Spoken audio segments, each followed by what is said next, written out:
தஞ்சாவூர்ல தமிழக வெற்றிக் கழகத்தினுடைய மக்கள் சந்திப்பு, சாரி நிர்வாகிகள் சந்திப்பு. அது மக்கள் சந்திப்பாவே நம்ம எடுத்துக்கலாம். ஏன்னா, நேர்ல வந்து பார்த்து தான் மக்களுக்கு வந்து கருத்துக்களை சொல்லணும் அப்படின்றது கிடையாது.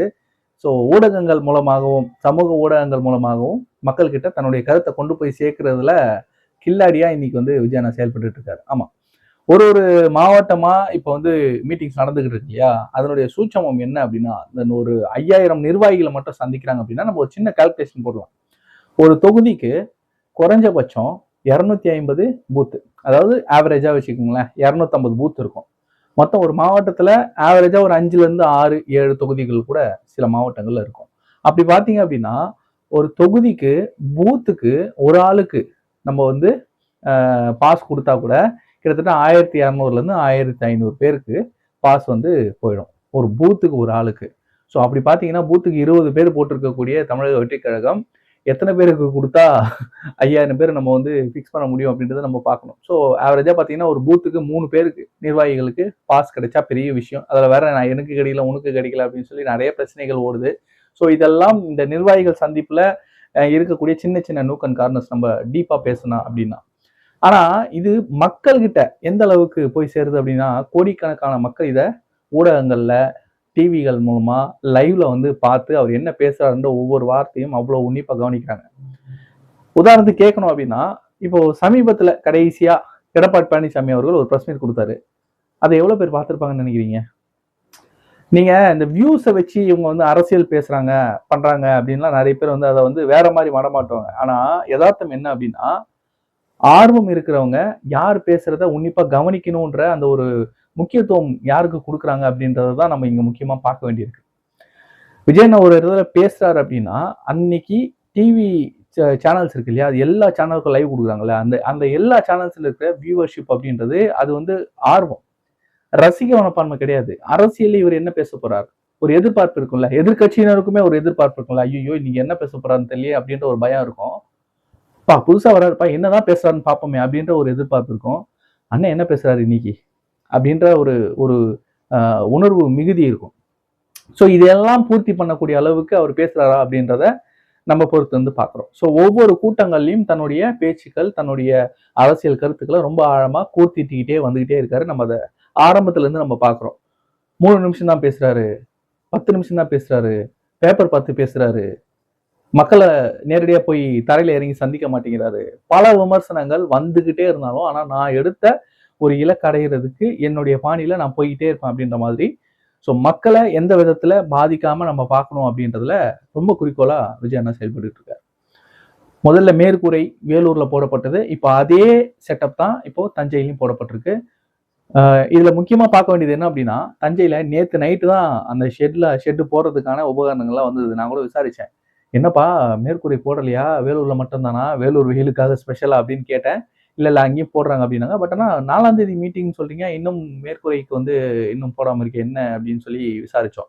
28ஆம் தேதி பர்மிஷன் கொடுத்திருந்தாங்க. 4ஆம் தேதி வரணும்னு சொல்லி 28ஆம் தேதி முன்னாடியே சில லெட்டர்கள், சில வார்த்தை பரிமாற்றங்கள் இதெல்லாம் காவல்துறையோட நடந்திருக்கும். இன்னைக்கு நம்ம நாளைக்கு ஈவன் நடக்க போகுதுன்னு பேசுறோம். இன்னைக்கு வரைக்கும் வந்து அனுமதி கடிதம் எழுத்துப்பூர்வமா கைக்கு வரல அப்படின்றத நான் கேள்விப்பட்டேன். அது உண்மையான்னு தெரியல. ஸோ அதற்கான வேலைப்பாடுகள்ல அங்க மாவட்ட நிர்வாகிகளும் ஏற்பாட்டாளர்களும் பண்ணிட்டு இருக்காங்க. ஸோ நாளைக்கு அவர் பேச ஆரம்பிக்கிறார் அப்படின்னா அந்த ஷெட்டு போட்டிருக்கோம். வழக்கம் போல வேலூர்ல நம்ம என்னெல்லாம் பார்த்தோமோ அந்த மாதிரியான ஒரு செட்டப் கண்டிப்பா அங்க இருக்கும். ஸோ நிர்வாகிகள் கலந்துக்கிறவங்களுக்கும் எந்த அசௌகரியமும் இல்லாம தண்ணீர், டாய்லெட் வசதி, ஃபுட்டு, அப்புறம் வந்து அவங்களுக்கான எமர்ஜென்சி மெடிக்கல் டீம் இது எல்லாத்தையுமே வந்து ஆஸ் யூஷுவல் அவங்க அரேஞ்ச் பண்ண போறாங்க. மற்ற மாநாடுகளை விட இது சிறப்பாகவே இந்த ஒரு நிர்வாகிகள் கூட்டம் நடக்க போகுது.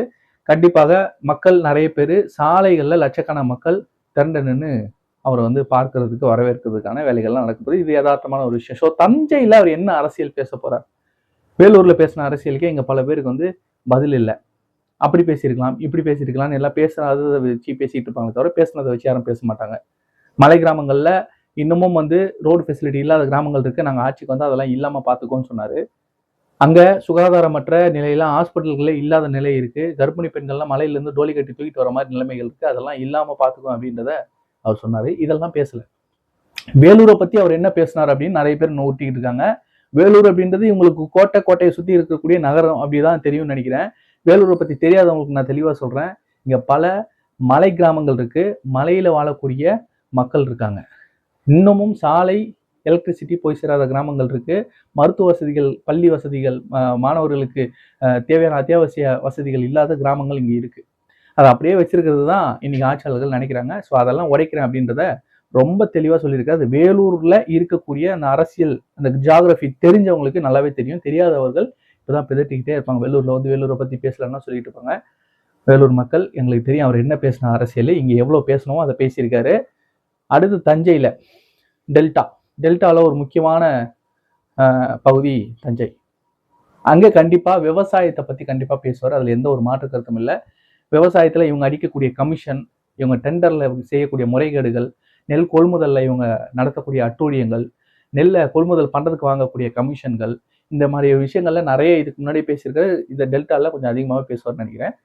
சமீபத்தில் நடக்கக்கூடிய இந்த சட்ட ஒழுங்கு பிரச்சனைலாம் இருக்குல்ல, நாங்குநேரில் கண்மூடித்தனமாக போதையில வந்து பப்ளிக்ல நின்றுகிட்டு இருந்தவங்க எல்லாம் பூந்து வெட்டுறது, முன்விரோதமா வெட்டினாங்கன்னாங்க, தனிப்பட்ட பகையில வெட்டினாங்கன்னாங்க, இப்படி எல்லாம் கொலைகள் நடக்குது, அதெல்லாம் எப்படி அரசு பொறுப்பாகும்னாங்க. இப்ப இந்த போதை சம்பவத்துக்கு என்ன சொல்லுவாங்கன்னு தெரியல. இப்படியே ஒவ்வொரு நாளும் சட்ட ஒழுங்கு தரங்கிட்டு போய்கிட்டே இருக்கு கீழே. ஆனாலும் நான் டிஜிபியை நியமிக்க மாட்டேன், நம்மளுக்கு நிரந்தர டிஜிபி இருக்க மாட்டார் அப்படின்னு ஒரு விடாப்பிடியா ஒரு பிடிவாதத்துல முதல்வர் இருக்கிறதுக்கு காரணம் என்னன்றது யாருக்கும் புரியல. சத்தியமா எனக்கும் புரியல. உங்களுக்கு தெரிஞ்ச தயவு செஞ்சு கமெண்ட் பண்ணுங்க. ஒரு இடத்துல இந்த கேள்வி கேட்கிறேன், எதுக்கு தாங்க பக்கெட்ல தண்ணி, எதுக்குடா பக்கெட்ல தண்ணின்ற மாதிரி, எதுக்குதான் டிஜிபி போடாம இருக்காங்க, சத்தியமா தெரியல. யாரோட லாபி அங்க விளையாடுதுன்னு சுத்தமா புரியல. இப்படியெல்லாம் லாபிகளுக்கிட்ட எல்லாம் வந்து அரசியல ஆட்சியை கொடுத்துவிட்டு இப்படி ஆட்சி செய்யறதுக்கு எதுக்கு 75 வருஷம் அனுபவம்னு எனக்கு சத்தியமா புரியலைங்க. நீங்க யாருன்னா அந்த சொல்லுங்க. புதுசா வந்தவங்களுக்கு என்ன தெரியும், புதுசா வரவங்களுக்கு என்ன தெரியும், ஆட்சி செய்ய தெரியுமா, இந்த நுணுக்கம் தெரியுமா, அந்த நுணுக்கம் தெரியுமா, எல்லா வியாக்கியானமும் பேசுறாங்க. சரி 75 வருஷம் பழந்துன்னு கொட்டை போட்டவங்க தானே, ஏன் டிஜிபி நியமிக்கல? சட்டம் ஒழுங்கு ஏன் இவ்வளவு கேவலமா போயிட்டு இருக்கு நாளுக்கு நாள்? கஞ்சாவே இல்லைன்னாரே, ஆனா மத்த எல்லா போதையும் இருக்குது பொழுது, கஞ்சாவை மட்டும் ஒரு இஷ்டம் மற்றதெல்லாம் கொண்டு வந்துட்டோம்னாரு பொழுது நம்ம சுகாதாரத்துறை அமைச்சர். இதையெல்லாம் தீர்க்கக்கூடிய ஒரு நல்ல ஆட்சியை கொடுக்கறதுக்காக கண்டிப்பாக தஞ்சையில நாளைக்கு அண்ணன் வெளுத்து வாங்க போறாரு. அடமுழை சம்மர்ல வெளுத்து வாங்க போகுது. சம்மர் ஸ்டார்ட் ஆச்சோ இல்லையோ, தேர்தல் பிரச்சாரங்கள் ஸ்டார்ட் ஆயிடுச்சு. ஆமா, இது தேர்தல் பிரச்சாரம் தான். இந்த இடத்துல பிரச்சாரம் தான் பண்ண போறாங்க. கூடிய விரைவில் தேர்தல் வாக்குறுதிகள்லாம் அறிவிக்க போறாங்க. மேபி தஞ்சையில் அதுக்கு ஒரு அடி போட்டாலும் போடலாம் அப்படின்றதெல்லாம் நிறைய பேர் செய்திகள்லாம் நம்ம பார்க்க முடியுது. தஞ்சை நிர்வாகிகள், மாவட்ட நிர்வாகிகள் ரொம்ப மும்முரமாக வேலை செஞ்சுட்டு இருக்காங்க. சர்ப்ரைஸ் என்னன்னா, நேற்று நைட்டு தான் அந்த எக்யூப்மெண்ட்ஸ்லாம் வந்து இறங்கி இருக்கு கூரை போடுறதுக்கு. இன்னைக்கு ஆல்மோஸ்ட் போட்டு முடிச்சிட்டாங்க. எனக்கு தெரிஞ்சு இப்போ நம்ம பேசிக்கிட்டு இருக்கிற நேரத்தில் கூரையை போட்டு முடிச்சிருப்பாங்கன்னு நினைக்கிறேன். ஸோ ரொம்ப சிறப்பாகவே இருக்கு, சொல்லவே வேணாம். பார்க்கிங்லாம் வசதிகள்லாம் செஞ்சுருப்பாங்க. அதுக்கான ரூட் மேப்ஸ்லாம் நான் தேடிக்கிட்டு இருக்கேன். ஸோ கிடைச்சிது அப்படின்னு நான் கண்டிப்பாக அப்டேட் பண்ணுறேன். தஞ்சை மக்களுக்கு இது கண்டிப்பாக உபயோகமாக இருக்கும். ஸோ தயவு செய்து இந்த கூட்டத்துக்கும் கர்ப்பிணி பெண்கள், குழந்தைகள், வயதானவர்கள், உடல் நல குன்றியவர்கள் யாரும் இந்த கூட்டத்திற்கு போய் கலந்து கொள்ள வேண்டாம். கூட்டத்தில் கலந்து கொள்ள அனுமதிங்கன்னு சொல்லி அங்கே போய் பிரச்சனை பண்ண வேண்டாம். வீட்டில் இருந்தபடியே ரொம்ப ஹராமா உட்காந்த இடத்துல இருந்து அண்ணன் பேசுறத பாருங்க, கவனிங்க அப்படின்றத கேட்டுக்கிட்டு இந்த காணொலியை முடிக்கிறேன். இந்த காணொலியை பற்றின உங்களுடைய கருத்துக்களை கமெண்ட் செக்ஷனில் சொல்லுங்க. நன்றி. நான் வேலூரன் கேஆர்.